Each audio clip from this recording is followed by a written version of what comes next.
Ioan, faci o săritură? Hai ca să te filmezi.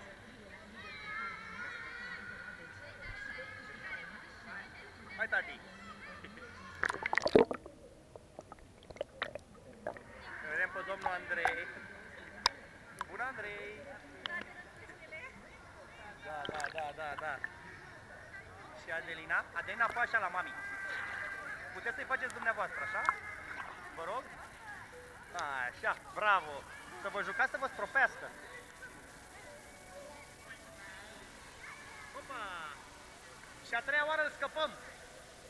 Nu-l mai prindem a treia oară. Bravo! Foarte bine! Cum să nu? E foarte vesel. Vladi! Fă așa, Vladi, uite! Bravo! Prinde rața, tati, hai să prindem rața. Hai repede la rață. Hai să o prindem.